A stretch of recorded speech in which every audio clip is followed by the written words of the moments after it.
Assalamualaikum warahmatullahi wabarakatuh. Alhamdulillahi wa kafa. Wassalatu wassalamu ala abdi allazi istafa. Wa ala alihi as-sadati syurafa. Wa ashabihi al-kiramin nubala. Ahli as-sidqi wal-wafa. والتابعين لهم بإحسان إلى يوم الإقاب والجزاء. أما بعد فأوصي نفسي وإياكم بالتقوى فإن أجسادنا على النار لا تقوى فتمسكوا من الإسلام بالعروة الوثقى وتزودوا فإن خير الزاد التقوى يا أيها الذين آمنوا اتقوا الله حق تقاته ولا تموتن إلا وأنتم مسلمون. Bapak dan ibu-ibu, saudara dan saudari, kaum muslimin dan muslimat, al-hadirin wal hadirat, wal musyahidina wal musyahidat, wal mustami'ina wal mustami'at,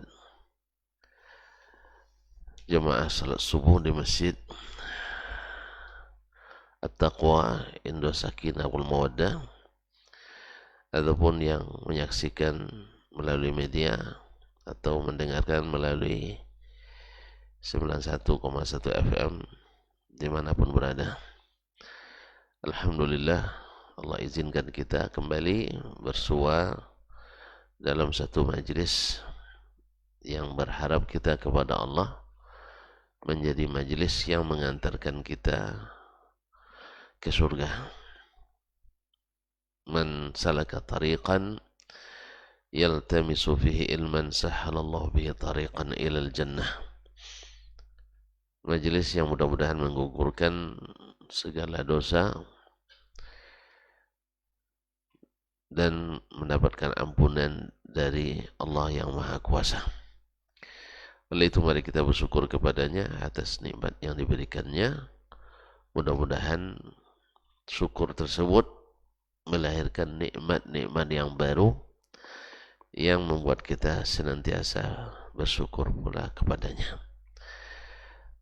Ma'asyarul muslimin, ma'asyarul muslimat yang dirahmati Allah, salawat dan salam kepada baginda Nabi alaihi salatu wassalam.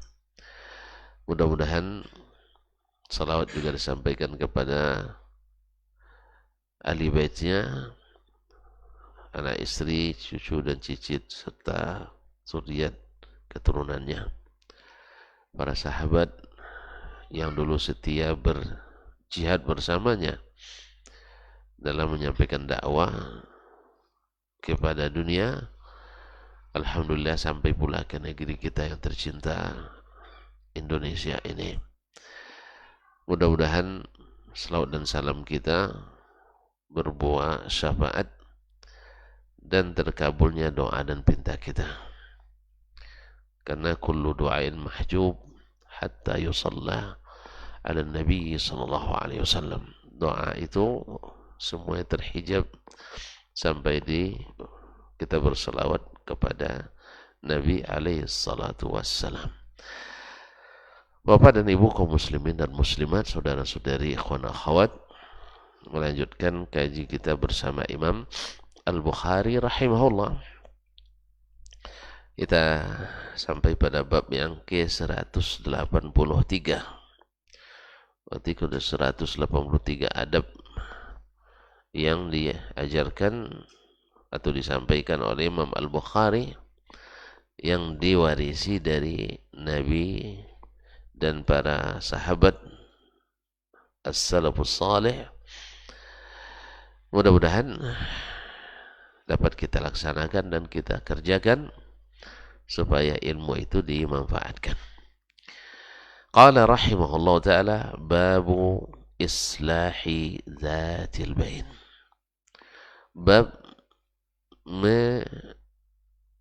mendamaikan hubungan antara sesama. Zatil bain, hubungan antara sesama, maksudnya sesama manusia, dan khususnya di sini adalah antara orang-orang yang beriman. Ma'asyiral kiram yang dirahmati Allah Subhanahu wa taala, Imam Al-Bukhari ingin mengingatkan kita bahwasanya sebesar-besar adab adalah memperbaiki hubungan antara sesama kaum muslimin, karena sebesar-besar azab adalah merusak hubungan antara sesama, seperti yang akan disebutkan dalam hadis nanti. Karena rusaknya hubungan itu akan menyebabkan bergugurannya banyak pahala dan kebaikan kita, digantikan posisinya oleh berbagai maksiat dan dosa. Oleh itu kaum muslimin dan muslimat yang dirahmati Allah Subhanahu wa taala,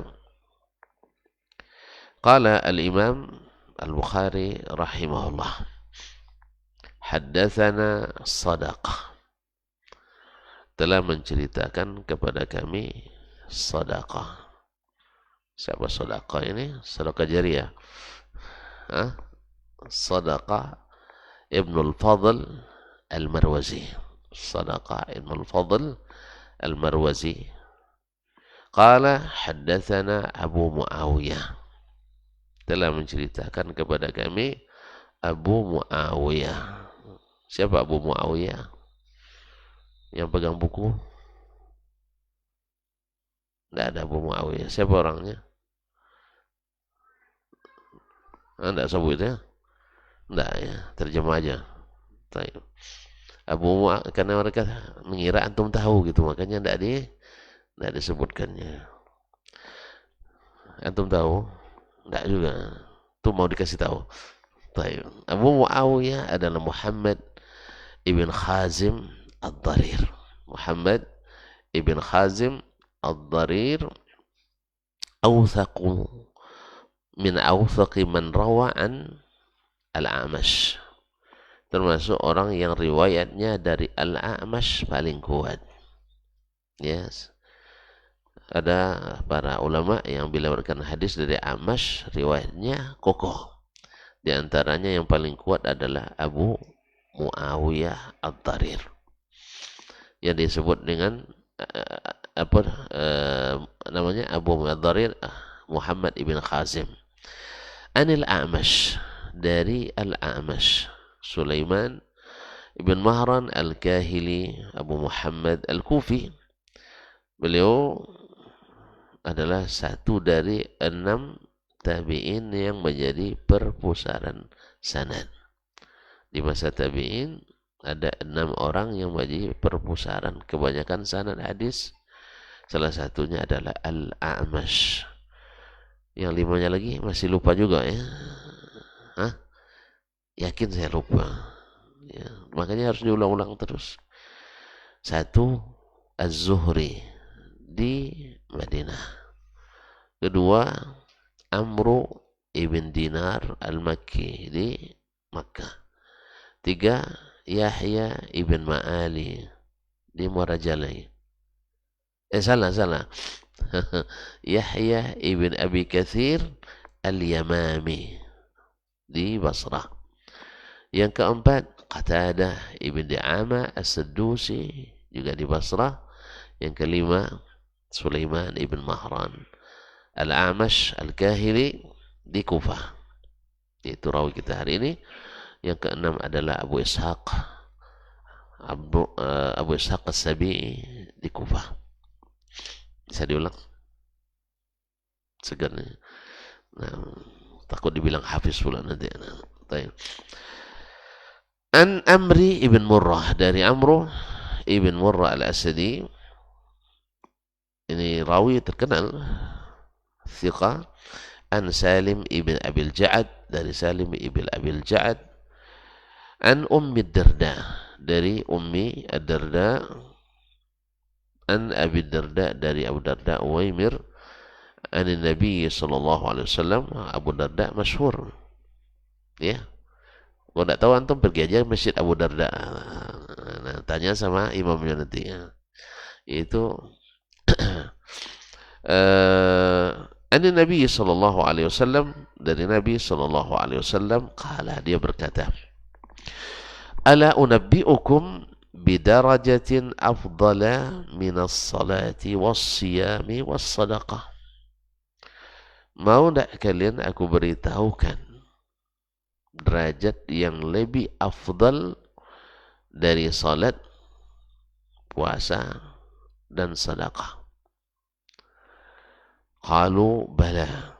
Mereka sahabat menjawab, mau ya Rasulullah. Qala salahu zatil bain. Salahu zati al-bain. Wa fasadu zatil baini hiya al-haliqah. Wa fasadu zatil baini hiya al-haliqah. Akhrajahu Abu Dawud wa Tirmizi. Disahihkan oleh At-Tirmizi dan setelahnya adalah Syekh Al-Albani rahimahullah ta'ala. Mau tak kalian aku beritahukan suatu derajat yang lebih afdal daripada salat, puasa, dan sedekah? Mereka menjawab, benar ya Rasulullah. Qala salahu zatil bain. Yaitu baiknya hubungan antar sesama manusia. Wa fasadu zatil baini hiyal haliqah. Dan rusaknya hubungan sesama itu dialah sebenarnya yang mencukur. Mencukur apa? Bukan mencukur rambut, tetapi mencukur amal. Tentu kalau bercukur itu masih ada yang tertinggal. Tidak pernah bercukur. Takut dibilang bikin salah ya. Sanksi di pondok kalau dicukur kan karena bikin salah. Tapi kalau pergi Mekah kan enggak, bikin benar. Nah, jadi memang bedanya di sini, syukur itu bikin salah. Kalau pergi Mekah, bikin benar. Memang buruk di sini, sana bisa jadi baik. Yang sebaliknya. Terus sekarang orang ingin yang baik di sana dibilangnya buruk sampai di sini. Padahal yang buruk di sini pun di sana bisa jadi baik. Apalagi yang baik di sana harusnya juga sampai di sini jadi baik. Allah musta'an. Ya, jadi al-haliqah, mencukur. Ketika kita bercukur, rambut itu licin, tak ada yang tersisa. Nah, apa yang maksudkan? Mencukur seluruh amal tanpa sisa. Oleh sebab itu, rusaknya, kalau rusaknya seperti ini, wajarlah menjaga kebaikan hubungan itu menumbuhkan kembali. Ya, apa gunanya antum salat? Apa gunanya antum puasa? Apa gunanya antum bersedekah? Lalu hubungannya hilang sama sekali.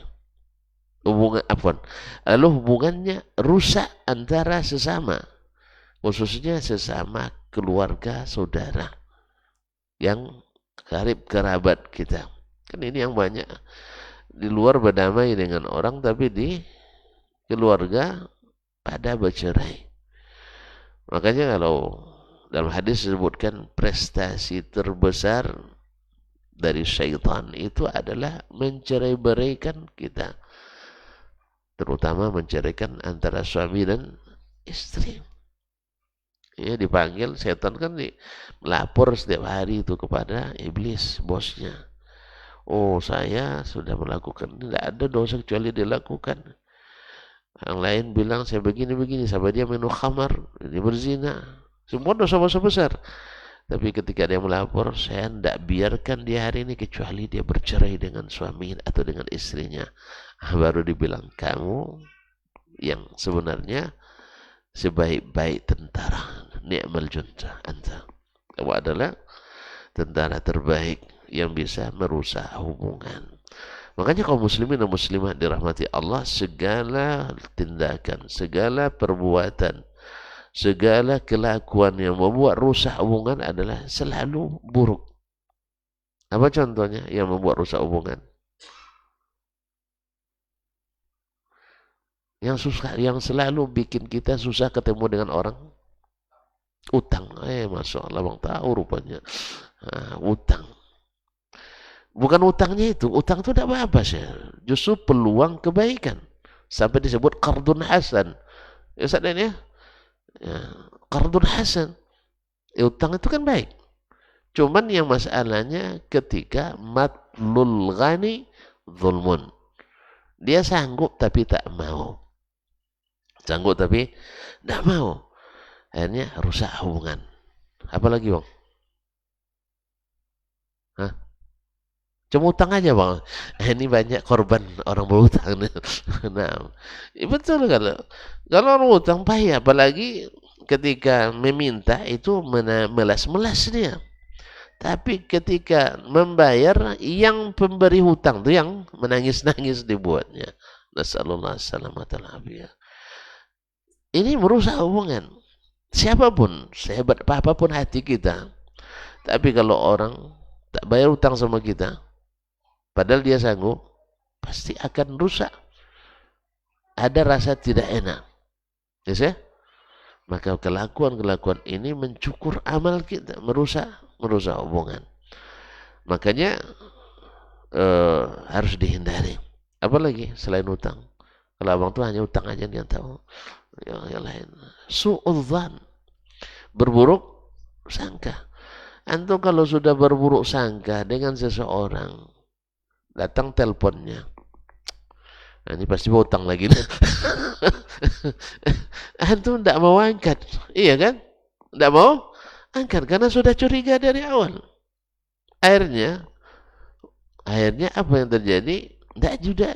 Hubungan bisa-bisa putus juga akibat itu. Sebab setiap nelpon pasti dugaannya mengganggu. Padahal kadang-kadang telepon itu bukan untuk mengganggu, tapi justru untuk kadang-kadang membawa keuntungan bagi kita. Tapi karena su'udzan, karena dugaan sudah buruk, hanya membuat kita curiga selamanya. Kemudian kalau sudah curiga, su'udzan, lahir dosa-dosa lain. Ketika Allah melarang kaum muslimin untuk su'udzan, ya ayyuhallazina amanu ijtanibu katsiran minadh-dhanni inna ba'dadh-dhanni ithm. Selanjutannya apa? Wala tajassasu. Sebab kalau sudah su'udzan pasti akan mencari-cari kesalahan, tajassus. Ini su'udzan. Ini pasti ada pelanggaran di sini. Akhirnya dicari-cari. Subhanallah. Akhirnya tidak salah pun akan dijadikan salah. Karena yang mendengar salah tafsir dan salah paham. Akhirnya su'udzan melahirkan tajassus. Tajassus termasuk dosa besar.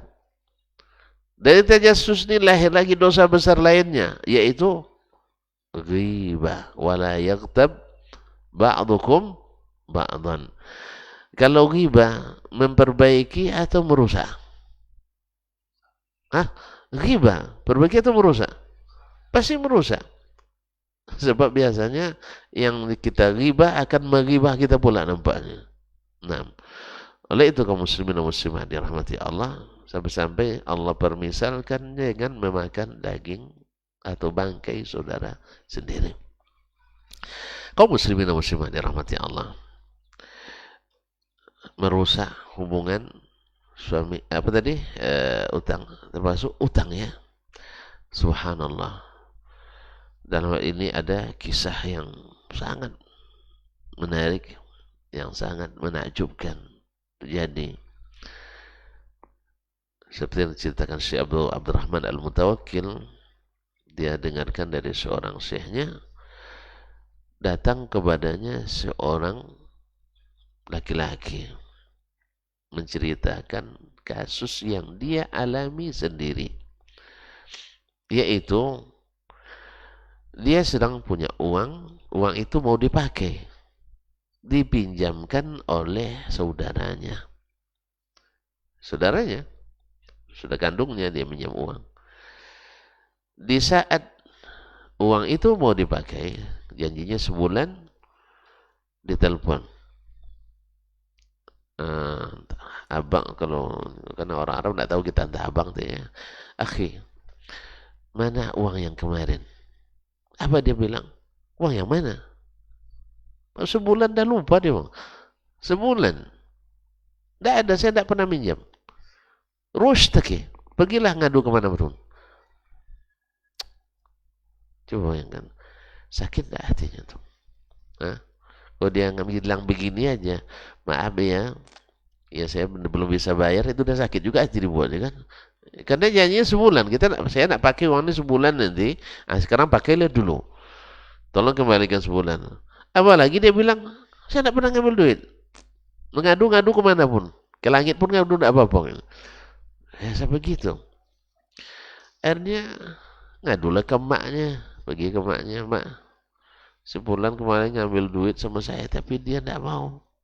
Tidak mengakui. Maknya langsung berdoa yang buruk-buruk untuk anaknya itu. Doa orang tua itu kan, ya, kalau doa buruk tuh, ya kalau diijabah oleh Allah SWT, ya terbuka baginya jalan tol ke surga neraka. Ngadu lagi ke abangnya yang tertua, dia juga mengecam dan melaknat saudaranya ini dengan doa-doa yang, ini dia yang ceritakan, andainya Allah kabulkan, dia sudah dibakar di dunia sebelum di akhirat dengan doa itu.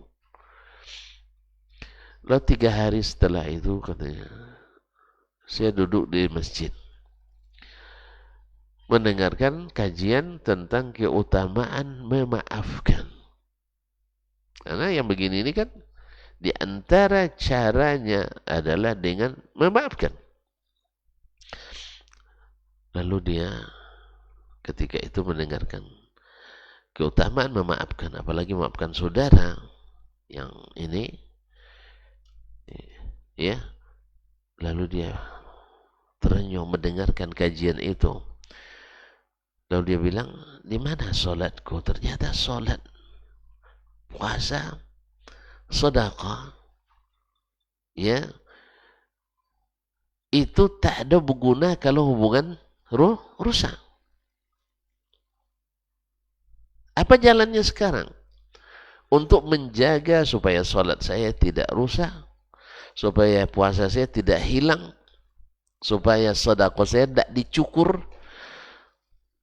Akhirnya dia berjanji pada Allah SWT akan memaafkan saudaranya ini. Ya, karena kalau begini kan sakit hatinya. Tentu kalau udah sakit hati pasti tak akan dekat-dekat lagi. Lalu dia berazam akan memaafkan saudaranya ini. Subhanallah. Lalu dia telepon, akhi, assalamualaikum. Apa jawaban di sebelah? La salam wala kalam. Tidak ada jawab salam pun tidak dijawabnya. Mabi salam, yes.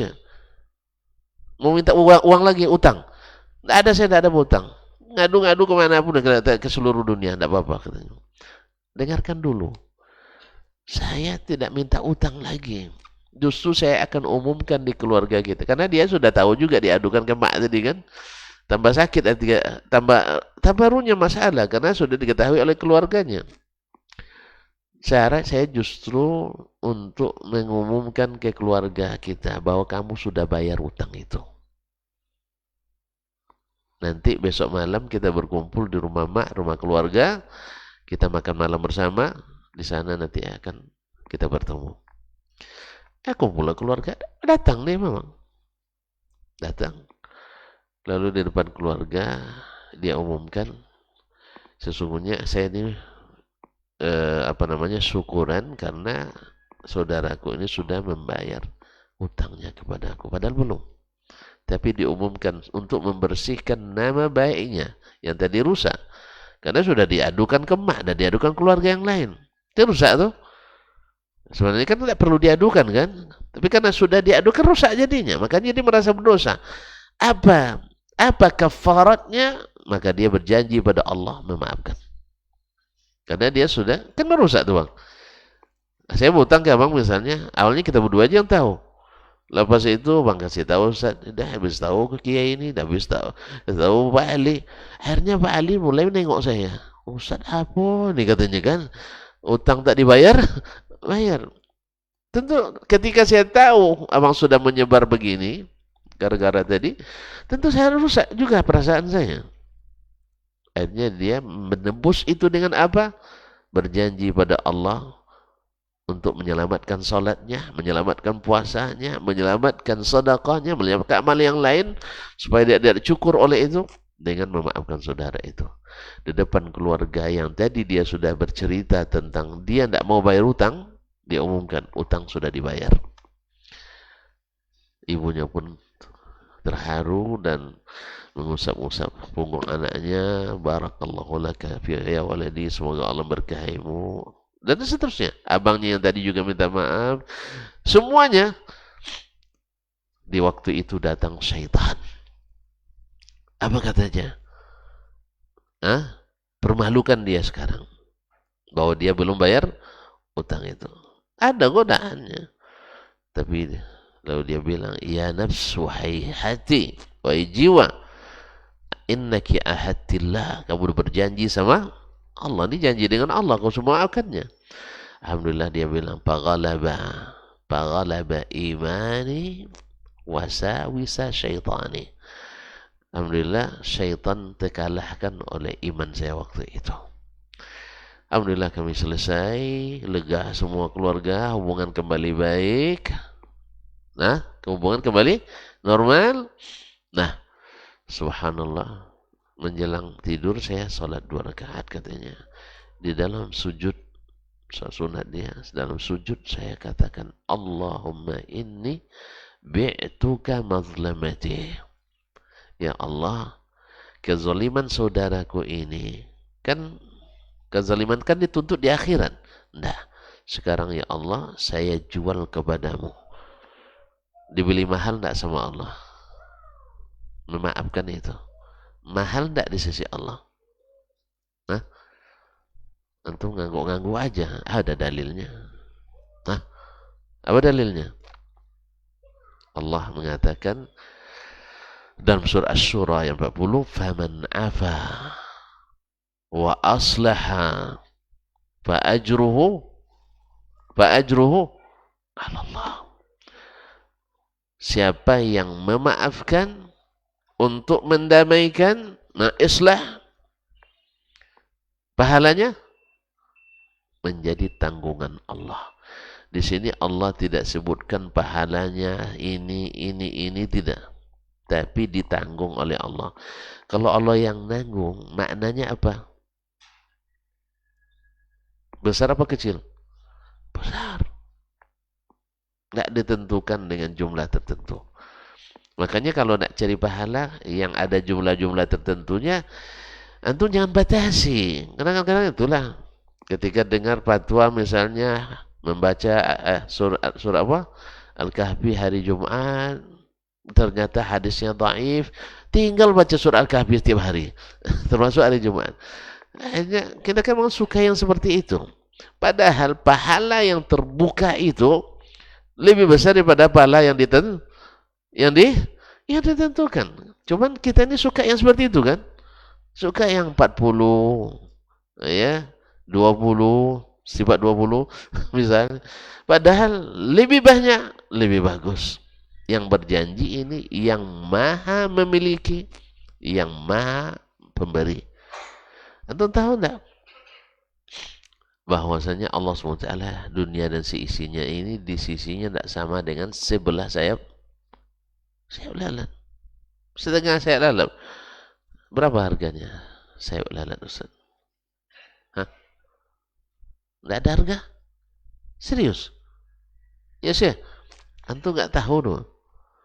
Sebelahnya racun, sebelahnya penawar. Tentu mahal kan? Nah, berapa harganya? Tidak ada nilainya. Tidak ada nilainya. Makanya serahkan kepada Allah berapa jumlahnya. Fa ajruhu 'ala Allah. Selepas itu saya tidur katanya.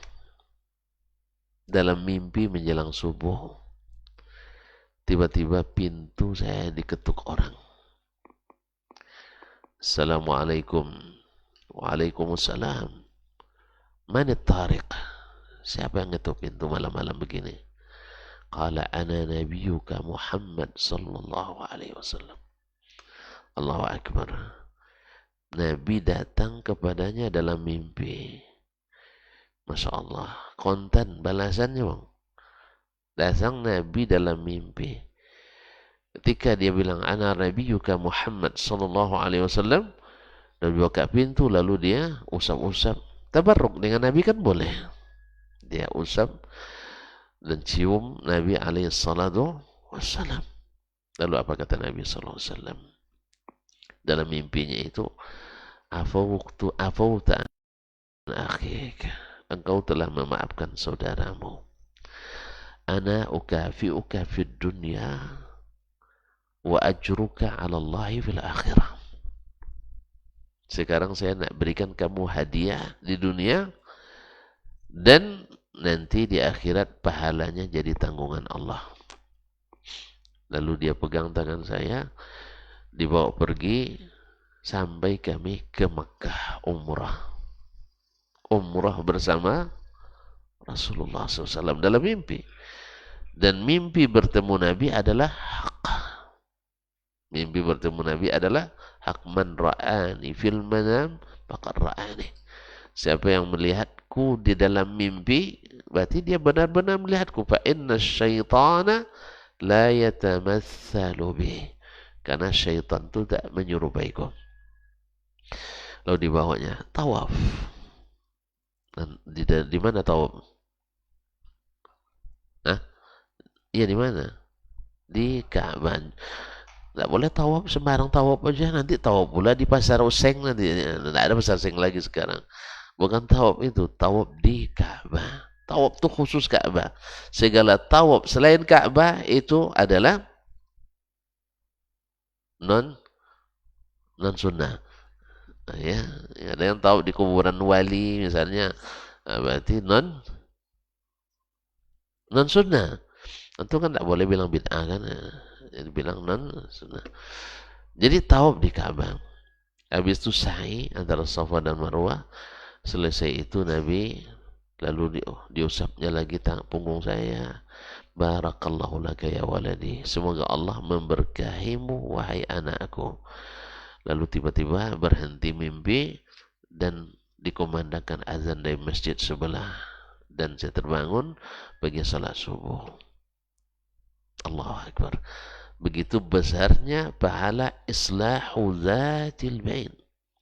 Karena fasadu zatil bain mencukur seluruh solat. Mau nak antum solat antum? Tiap hari solat, tambah solat sunat lagi, puasa Ramadan, habis tercukur oleh rusaknya hubungan sesama, khususnya keluarga, saudara-saudara mara kita, kerabat. Makanya khususnya di bulan Rajab ini, apalagi nanti di bulan Sya'ban, di malam pertengahan Sya'ban, Allah akan membagi-bagikan ampunan. Tidak diberikan ampunan kepada dua orang, satu musyrik, satu musyahin. Musyrik karena memang orang syirik tidak diampuni dosanya. Kalau antum tahu syirik itu berbahaya, antum mesti nak ngaji tauhid setiap hari. Ini ada pula orang datang dari jauh-jauh luar negeri bang, buat pula orang anti tauhid. Ya, kalau suka belajar tauhid, itu ciri-ciri radikal, ciri wahabi. Ya Allah ya Rabbi. Yang gini-gini, tidak usah dibawa-bawa, merusak umat aja yang begini. Justru dakwah itu harus dengan tauhid. Ini kadang-kadang Ustaz jadi begini, bikin meriang dibuatnya. Karena tauhid Wahabi itu trinitas katanya. Tauhid yang tak pernah ada zaman Nabi sallallahu alaihi wasallam. Ya, seperti saudara-saudara sebagian bilang pembagian tauhid itu gak ada zaman Nabi. Lalu terus yang dibuat oleh para ulama Asy'ariyah, Maturidiyah, ilmu mutakallimin, ada tauhid apa Ustaz? Tauhidul zawzat, tauhidul as-sifat, tauhidul af'al. Ini ada juga dalam kajian tauhid. Berarti trinitas juga ini. Ada tauhid apa namanya, macam-macam pembagian tauhid yang dibuat, yang diusung oleh mereka, ya, yang tidak ada hakikatnya pada zaman Nabi sallallahu alaihi wasallam, tapi ini yang dijadikan sebagai rujukan. Sedangkan kita menyebutkan, atau ulama yang mereka sebut Wahabi, bagi tauhid menjadi tiga: tauhidul rububiyah, wa tauhidul uluhiyah, tauhidul asma' was sifat. Dikatakan ini oleh mereka bid'ah mungkarah, atau bahkan lebih dahsyatnya dianggap trinitas.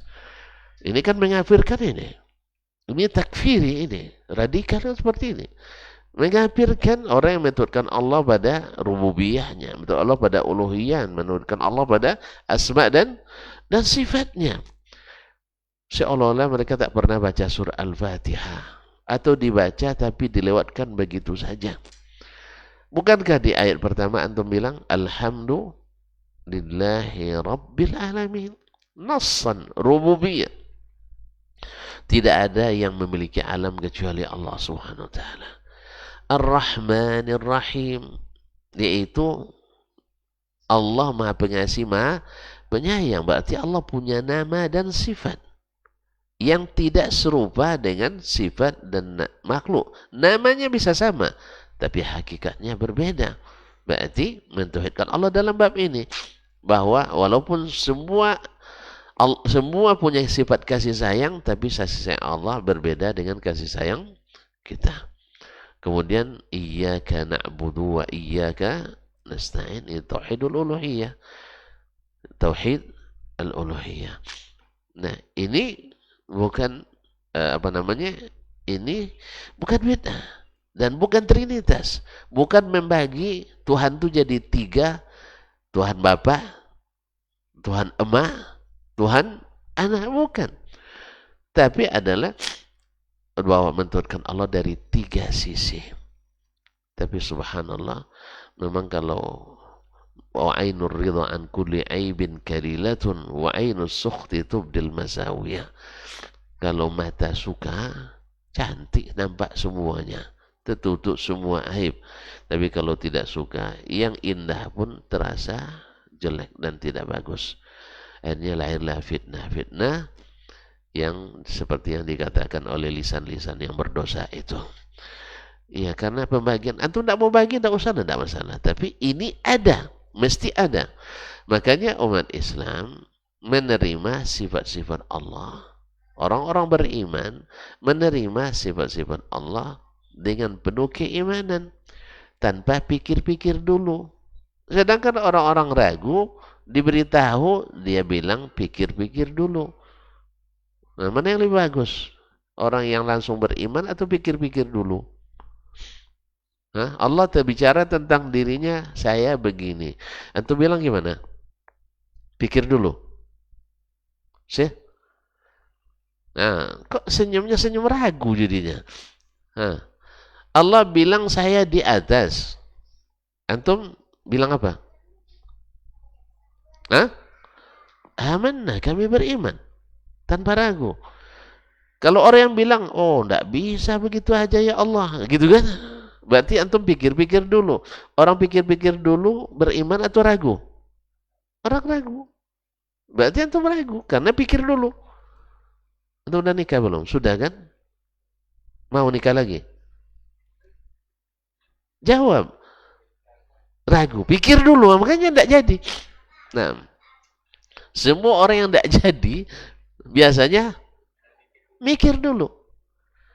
Mau tidak bekerja di Kutam? Pikir dulu. Tapi kalau tidak mau, apapun risikonya, walaupun tidak bergaji misalnya kan, walaupun gaji terlambat, tidak ada masalah, karena mau. Itulah orang beriman. Nah, ini yang diajarkan dalam tauhid ini, sehingga semua sifat Allah itu kita terima. Tapi mereka tidak, pikir-pikir dulu. Kalau sesuai pikiran, diterima. Kalau tidak, ditolak, dicari gantinya yang lain. Istawa jadi istaulah. Ya, akhirnya dirubah-rubah. Apa sebab? Karena dia ingin Allah seperti yang dia pikirkan. Kalau kita tidak, kita meyakini Allah seperti yang dikabarkan. Itu aja bedanya. Mereka ingin Allah seperti yang dipikirkan, kalau kita ingin atau beriman pada Allah seperti yang Dia kabarkan. Nah, pilih yang mana bang? Yang tongkau, yang mandai-mandai? Tidak ada keduanya. Maka kita adalah yakin dan mau menerima. Ma'asyarul kiram. Nah, ketika belajar tentang tauhid uluhiyah, tahu kita sebab-sebab yang merusak tauhid ibadah, kita hindari. Makanya Nabi larang kita melakukan safar, perjalanan dan maka ibadah kecuali ketika masjid. Sami'na wa ata'na. Tapi orang-orang yang jarang atau tidak benar dalam bertauhid misalnya, jadikan kuburan sebagai destinasi wisata religius. Nabi larang, mereka buat.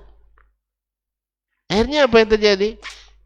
Kalau sudah sering antum pergi ke kuburan keramat, itu potensi syaitan membuat kita sesat.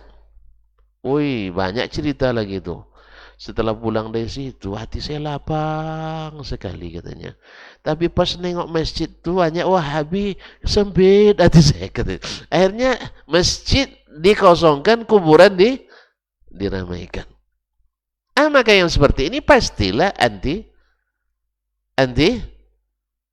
apa tadi? Anti tauhid. Karena dia akan terganggu. Kita bilang kalau nak berdoa pergi ke masjid. Kalau mereka bilang kalau nak afdal doa pergi ke kuburan keramat. Kan berbeda. Iya. Kalau orang beriman makmurkan masjid. Kalau mereka bilang kalau nak hebat sering ke kuburan tuan guru. Kalau kita dalam sempit ingat Allah, mereka bilang kalau seram terdesak ingat masa susu saya suhu. Ingat tuan guru. Itu yang diajarkannya. Kamu nanti dalam keadaan terjepit, dalam keadaan susah, ingat guru akan terbayang selesai masalah. Sedangkan ahlu tauhid kalau dalam keadaan sempit ingat Allah. Makanya mereka anti dengan pengajian tauhid karena akan terhalang segala bentuk-bentuk penyimpangan itu. Makanya orang menyimpang tak akan pernah suka pada orang yang lurus. Ramaikan masjid, mereka ramaikan kuburan. Makanya pernah dari sebuah masjid ada teman singgah sholat maghrib Ustaz, di masjid dekat dengan kuburan keramat salah seorang sunan atau wali songo. Pas waktu wudhu, di tempat wudhunya ramai, pakai baju putih-putih, jubah. Pas masuk masjid sholat, macam tidak ada orang. Ya, artinya orang sebanyak itu tadi tidak nampak.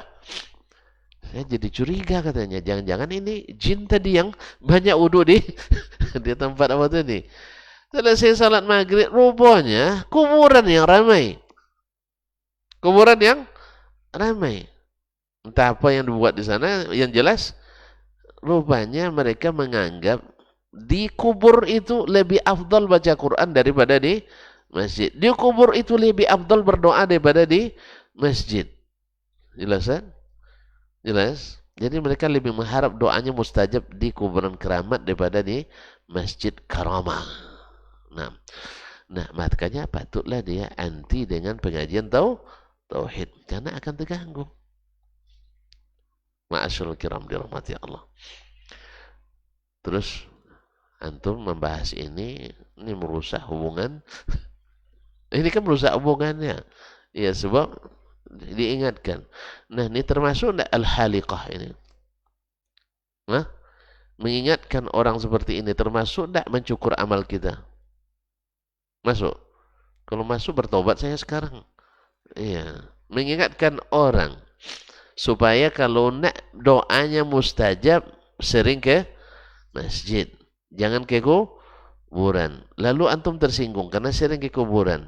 Nah, berdosa enggak saya mengingatkan ini? Berdosa enggak buat lagi nanti. Ini yang berpahala karena kita mengingatkan umat dari jalan-jalan menuju menuju syirik yang menyesatkan. Makanya tidak diampuni bagi orang yang berbuat syirik. Oleh sebab itu kita ingatkan orang dari hal-hal yang mendekati syirik itu. Yang kedua nanti apa? Apa lagi? Yang tidak diampuni? Al-musahin. Orang yang tidak berbaikan antara sesama. Berat enggak? Dua yang tak dapat ampunan, satu musyrik, satu yang merusak hubungan sesama. Syirik merusak hubungan dengan Allah, dan berbantah itu merusak hubungan dengan sesama. Besar kan? Tak dapat ampunan. Oleh sebab itu dari sekarang berazamlah perbaiki hubungan sesama, khususnya keluarga dekat kita. Jangan sampai diputuskan. Kan apalagi sama sekarang tinggal telepon aja. Tidak mesti antum ziarah. Assalamualaikum bang, apa kabar? Dah cair seperti itu, alhamdulillah, selesai itu. Karena afdaluhuma apa katanya Ustaz? Khairuhuma allazi yabda'u bisalam. Yang terbaik di antara kedua yang berselisih itu adalah yang pertama memulai salam. Sederhana, ini HP ini luar biasa kalau digunakan untuk kebaikan. Ada dua orang ustadz besar, dua ustadz besar sudah tidak sapa menyapa hampir 20 tahun. Ini luar biasa, ustadz tidak saling menyapa hampir 20 tahun. Akibat apa? Sederhana sebenarnya, sederhana, tapi karena ini tidak sesuai. Yang satu ingin selalu ke masjid, yang satu ingin selalu ke kubur. Itu juga sebabnya. Nah, sehingga di kampung tuh tidak bersapaan mereka. Lalu pas yang satu mau naik haji, saya bilang sama Ustaz itu, mau tidak Ustaz menelponnya pakai telepon saya? Segan lah katanya. Tidak boleh segan sebenarnya. Kalau mau saya damaikan, selesai. Alhamdulillah mau nih, saya telepon, Assalamualaikum. Pas dia mau naik haji, naik haji kan mau berbaikan dia, alhamdulillah momennya pas. Saya pun sedang sakit pula, ada pula momen sedang dirawat di rumah sakit. Jadi dia kasihan dengan saya, dia juga perlu menjaga ibadahnya. Dia bilang Assalamualaikum Bu ya. Ya salam. Jadi berangkat, jadi Masya Allah, semoga selamat pergi balik. Ini Ustadz sebulan mau bicara. Selesai. Tapi saya bilang, mana yang lebih tua antum? Dia lebih tua. Cuman kawan main kelereng dulu katanya. Nggak usah, jangan bicara masalah kelereng. Panggil dia panggilan yang meninggikan dia. Jangan pakai yuang juga lagi kan. Jangan pakai waang lagi. Sekarang pakai buya. Dulu masa kecil yuang. Waang kan. Kalau sekarang enggak. Ini kadang-kadang sebagian ustaz enggak pandai juga ya. Marah dikit lah pakai waang aja ke ustaz. Ini kan merusak yang seperti ini. Marah sih boleh marah, tapi jangan ustaz menjadi waang, buya menjadi yuang. Nggak bisa. Apalagi di depan orang ramai pula dibuat. Nang ratiangnya kan. Itu tidak pas. Apalagi depan orang.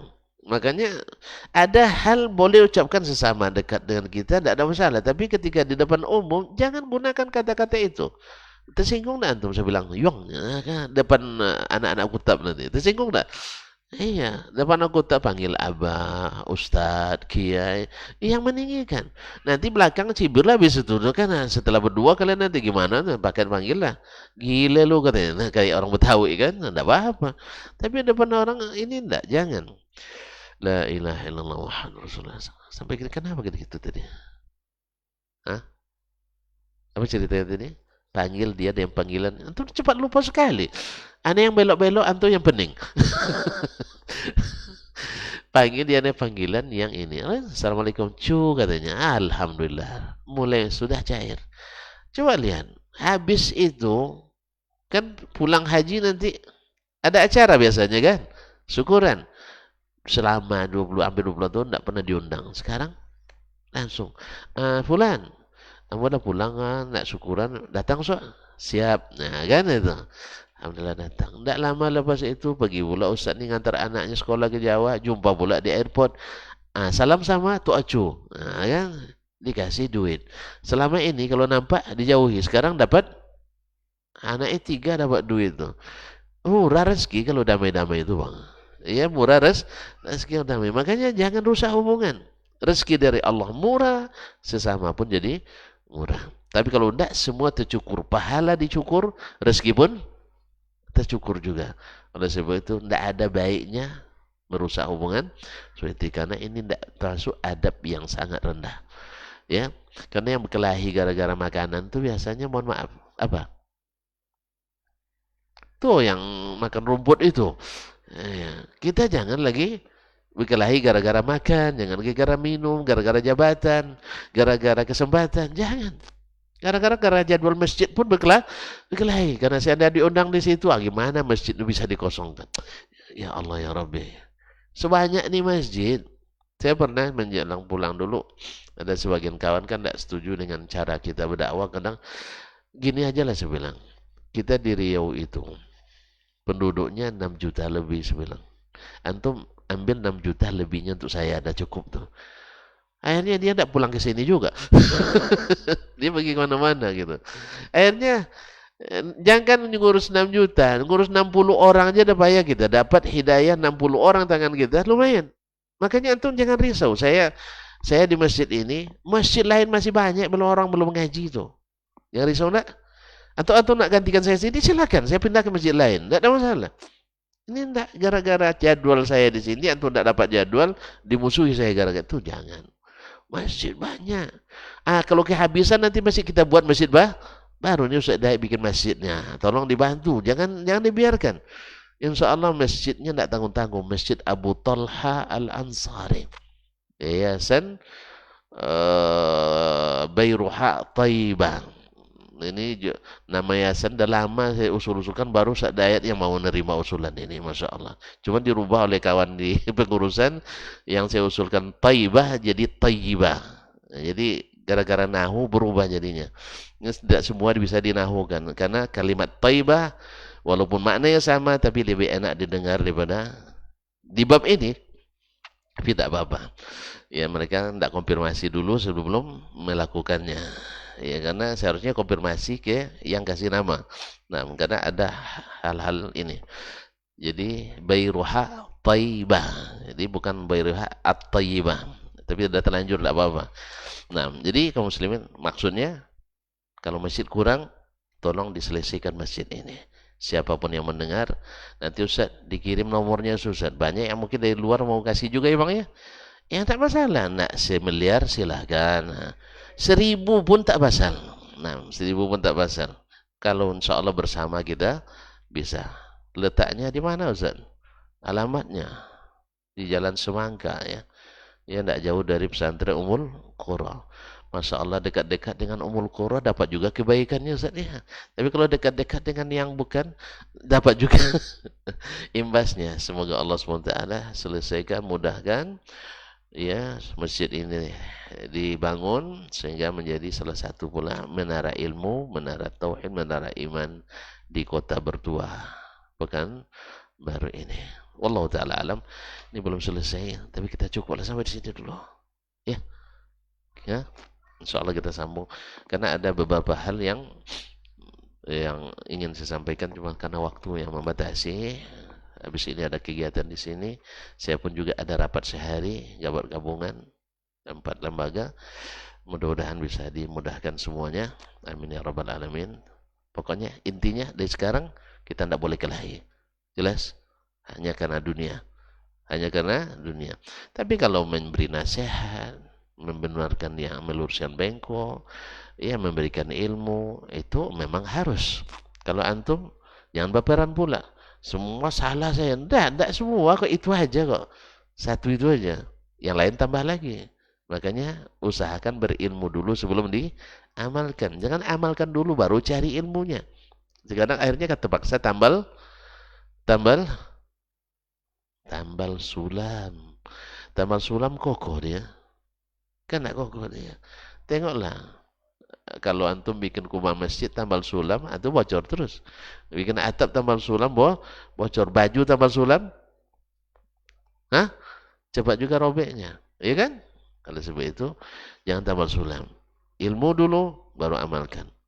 Coba kalau tidak berilmu, buat diamalkan, itulah akhirnya. Allah musta'an wa alaihi tuklan. Terima kasih dan mohon maaf. Subhanakallah bihamdik. Asyhadu an la ilaha illa anta astaghfiruka wa atubu ilaik.